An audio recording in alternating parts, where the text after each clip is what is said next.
Coucou les enfants, j'espère que vous êtes en forme. Je vous propose une lecture d'album qui est un grand conte classique de Hans Christian Andersen. Ça c'est l'auteur, la personne qui a écrit. Et le titre de ce conte est La princesse au petit pois. La princesse au petit pois. Il était une fois un prince qui voulait épouser une princesse, mais une véritable princesse. Il fit donc le tour du monde pour en trouver une. Et à la vérité, les princesses ne manquaient pas. Mais il ne pouvait jamais s'assurer si c'était de véritables princesses. Toujours quelque chose en elle lui paraissait suspect. Suspect, ça veut dire un petit peu bizarre. Il n'était pas sûr que ce soit réellement de vraies princesses. C'était suspect.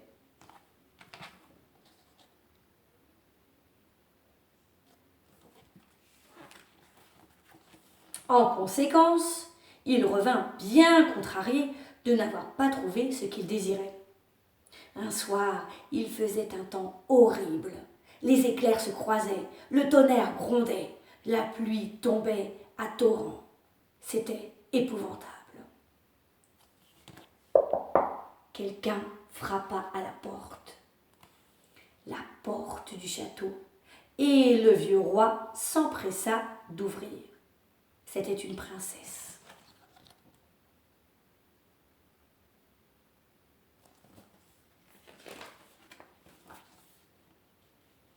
Mais grand Dieu, l'eau ruisselait de ses cheveux et de ses vêtements, entrait par le nez de ses souliers et sortait par le talon. Néanmoins, elle se donna pour une véritable princesse.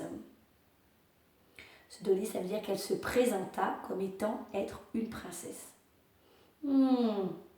C'est ce que nous saurons bientôt, pensa la vieille reine.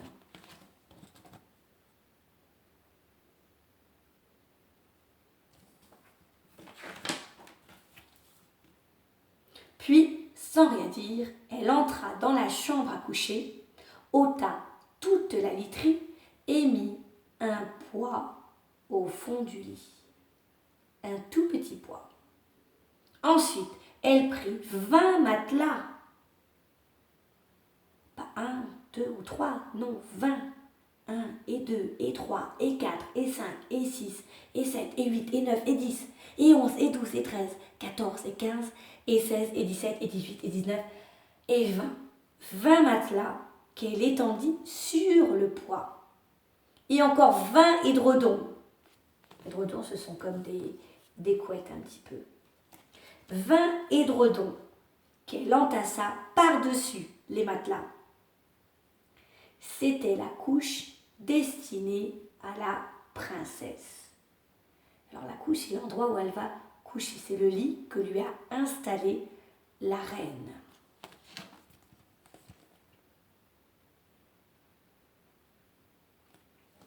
Voilà, c'est là qu'elle a prévu de faire dormir la princesse. Le lendemain matin, on lui demanda comment elle avait passé la nuit. Bien mal, répondit-elle, à peine si j'ai fermé les yeux de toute la nuit. Dieu sait ce qu'il y avait dans le lit. C'était quelque chose de dur qui m'a rendu la peau toute violette. Oh, quel supplice!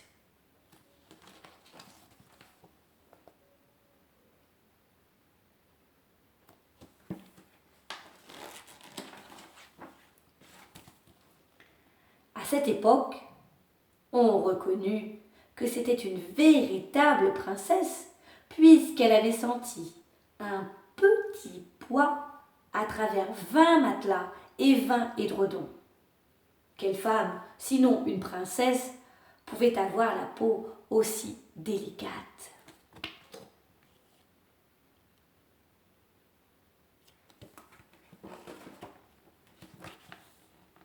Le prince, bien convaincu que c'était une véritable princesse, la prit pour femme. Le pois fut placé dans le musée, où il doit se trouver encore, à moins qu'un amateur ne l'ait enlevé. Voilà une histoire aussi véritable que la princesse.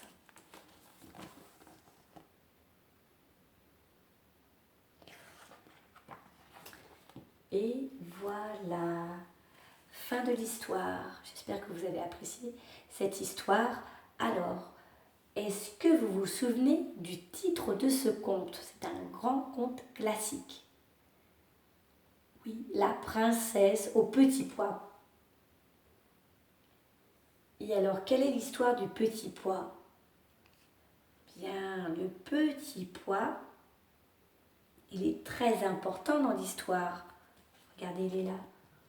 Vous voyez, sous les 20 matelas et les 20 édredons. Il permet de savoir à la reine et au prince qui attend de trouver sa femme, une princesse véritable, ça veut dire une vraie princesse.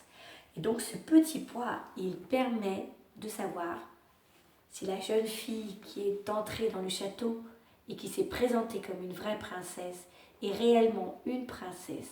Parce que seule une princesse aurait su dire qu'il y avait un petit pois sous ses 20 matelas et sous ses 20 édredons.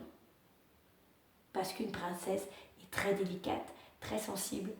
Et comme elle a été bien dérangée visiblement par le petit pois, la reine et le prince en ont conclu que c'était effectivement une princesse. Et qu'a donc fait le prince, comme dans tous les contes? Et oui, le prince a épousé la princesse. Ils se sont mariés ensemble.